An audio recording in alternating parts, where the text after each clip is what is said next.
2월 1일 묵상 본문 말씀은 여호수아 21장 20절에서 45절입니다. 레위 사람인 그핫 자손 중에 남은 자들의 가족들 곧 그핫 자손에게는 제비 뽑아 에브라임 지파 중에서 그 성읍들을 주었으니 곧 살인자의 도피성 에브라임 산지 세겜과 그 목초지이요 또 게셀과 그 목초지와 깁사임과 그 목초지와 베토론과 그 목초지이니 네 성읍이요 또 단지파 중에서 준 것은 엘드게와 그 목초지와 기브돈과 그 목초지와 아얄론과 그 목초지와 가들림몬과 그 목초지이니 네 성읍이요 또 므낫세 반지파 중에서 준 것은 다안악과 그 목초지와 가들림몬과 그 목초지이니 두 성읍이라. 그 하차손의 남은 가족들을 위한 성읍들은 모두 10성읍과 그 목초지들이었더라. 레위 가족의 게르손 자손에게는 므낫세 반지파 중에서 살인자의 도피성 바산골란과 그 목초지를 주었고 또 부에스드라와 그 목초지를 주었으니 두 성읍이요 이사갈 지파 중에서는 기시온과 그 목초지와 다브랏과 그 목초지와 야르못과 그 목초지와 엔간님과 그 목초지를 주었으니 네 성읍이요 아셀 지파 중에서는 미살과 그 목초지와 압돈과 그 목초지와 헬갓과 그 목초지와 르홉과 그 목초지를 주었으니 네 성읍이요 납달리 지파 중에서는 살인자의 도피성 갈릴리 게데스와 그 목초지를 주었고 또 함못돌과 그 목초지와 가르단과 그 목초지를 주었으니 세 성읍이라. 게르손 사람이 그 가족대로 받은 성읍은 모두 13성읍과 그 목초지들이었더라.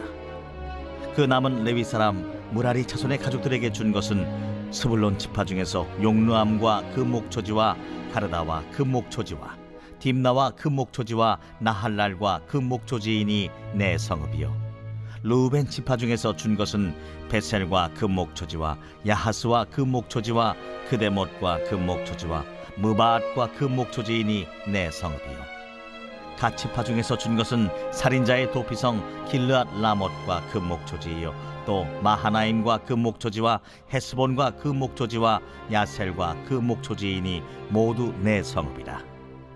이는 레위 가족의 남은 자 곧 무라리 자손이 그들의 가족대로 받은 성읍이니 그들이 제비 뽑아 얻은 성읍이 12성읍이었더라. 레위 사람들이 이스라엘 자손의 기업 중에서 받은 성읍은 모두 48성읍이요 또 그 목초지들이라. 이 각 성읍의 주위에 목초지가 있었고 모든 성읍이 다 그러하였더라. 여호와께서 이스라엘의 조상들에게 맹세하사 주리라 하신 온 땅을 이와 같이 이스라엘에게 다 주셨으므로 그들이 그것을 차지하여 거기에 거주하였으니 여호와께서 그들의 주위에 안식을 주셨을 때 그 조상들에게 맹세하신 대로 하셨으므로 그들의 모든 원수들 중에 그들과 맞선 자가 하나도 없었으니 이는 여호와께서 그들의 모든 원수들을 그들의 손에 넘겨 주셨음이니라. 여호와께서 이스라엘 족속에게 말씀하신 선한 말씀이 하나도 남음이 없이 다 응하였더라. 오늘 본문은 여호수아가 이스라엘 백성에게 땅을 분배하는 마지막 과정에서 네이 지파에게 성읍과 목초지를 할당하는 내용을 기록하고 있습니다.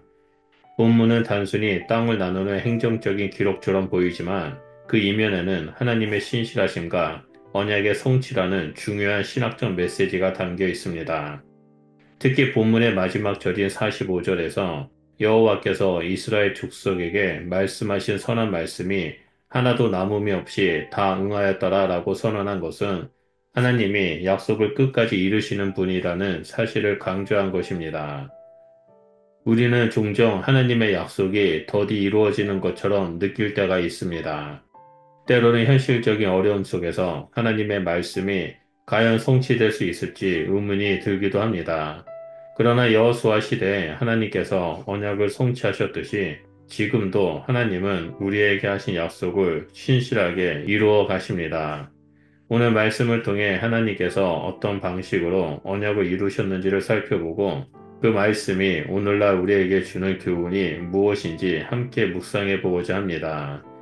먼저 첫 번째로 20절에서 42절을 보면 하나님의 언약은 반드시 성취된다는 것을 볼 수 있습니다.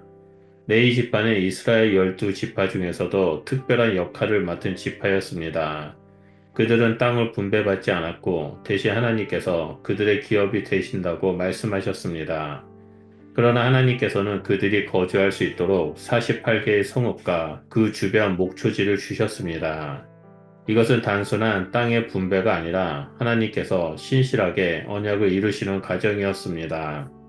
이 사실은 우리에게 중요한 교훈을 줍니다. 하나님께서는 한 번 하신 약속을 결코 잊지 않으십니다. 우리 인간은 종종 약속을 잊어버리고 상황에 따라 말을 바꾸기도 합니다. 하지만 하나님은 신실하셔서 그분이 하신 약속을 반드시 지키십니다. 때로는 우리가 기다리는 동안 그 약속이 이루어지지 않는 것처럼 보일 수 있습니다. 그러나 하나님께서는 가장 적절한 때에 가장 완전한 방식으로 그 약속을 이루십니다. 오늘날 우리도 하나님의 언약을 붙들고 살아가야 합니다. 하나님께서는 우리를 향한 선한 계획을 가지고 계시며 우리를 떠나지도 버리지도 않으신다고 약속하셨습니다. 그러나 우리가 그 약속을 끝까지 신뢰하지 못할 때가 많습니다. 어려움이 닥칠 때 우리는 하나님의 약속보다 눈앞의 현실을 크게 보고 때로는 하나님의 뜻을 의심하기도 합니다. 그러나 여호수아 시대에 하나님께서 언약을 이루셨듯이 오늘날에도 하나님의 약속은 변함없이 성취됩니다. 그러므로 우리는 낙심하지 말고 하나님을 신뢰하며 인내하는 신앙을 가져야 합니다. 두 번째로 43절에서 45절에 하나님은 완전한 안식을 주신다는 사실입니다. 본문 43절과 44절에서는 하나님께서 이스라엘 백성에게 땅을 주셨을 뿐 아니라 그들에게 안식을 주셨다라고 말씀하고 있습니다. 42절에 여호와께서 그들의 주위에 안식을 주셨을 때라고 기록된 이 말씀은 단순히 전쟁이 끝났다라는 의미가 아닙니다. 여기서 말하는 안식은 하나님과의 언약적 관계 안에서 누리는 참된 평안과 안전을 의미합니다. 이스라엘 백성은 광야에서 오랜 시간 동안 방황하며 살아야 했습니다. 그들은 출애굽 이후 40년 동안 떠돌았고 가나안에 들어와서도 여러 전쟁을 치러야 했습니다. 하지만 이제 하나님께서는 그들에게 땅을 주셨고 그 땅에서 안식을 누리게 하셨습니다. 이는 하나님께서 그들의 삶을 인도하시고 보호하시며 약속을 신실하게 이루셨다라는 증거입니다. 안식의 개념은 신약에서도 중요한 의미를 가집니다. 예수님께서 마태복음 11장 28절에서 29절에 수고하고 무거운 짐진 자들아 다 내게로 오라 내가 너희를 쉬게 하리라 라고 말씀하셨습니다. 또한 히브리서 4장 9절에서 10절에서는 하나님께서 우리를 위해 예비하신 영원한 안식이 있다라고 기록하고 있습니다. 결국 이스라엘 백성이 가나안에서 안식을 누렸던 것처럼 우리도 예수 그리스도를 통해 영원한 안식을 누릴 수 있습니다. 오늘날 우리는 바쁜 삶 속에서 모든 걱정과 염려에 시달리고 있습니다. 경제적인 문제, 관계의 어려움, 건강 문제 등 다양한 이유로 불안해하고 두려워할 때가 많습니다. 그러나 하나님께서 주시는 참된 안식은 환경을 초월하여 우리의 마음을 편안하게 합니다. 우리의 진정한 안식은 하나님 안에 있습니다. 마지막 세 번째로 45절을 보면 하나님은 단 하나의 약속도 실패하지 않으신다라고 말합니다.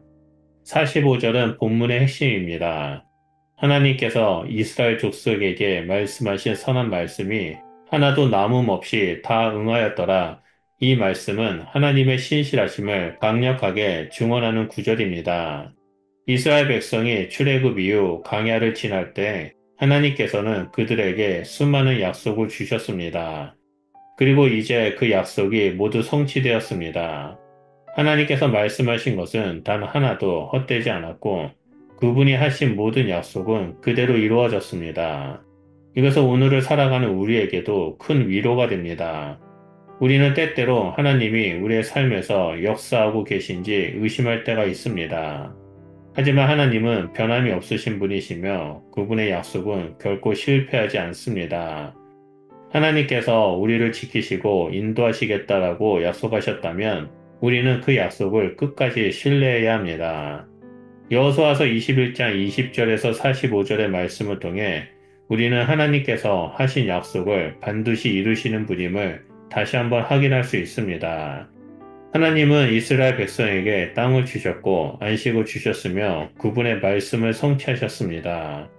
이는 단순히 과거의 역사적 사건이 아니라 오늘날 우리도 동일하게 적용되는 중요한 진리입니다. 하나님께서는 지금도 우리의 언약을 맺고 계시며 우리를 향한 선한 계획을 이루어가고 계십니다.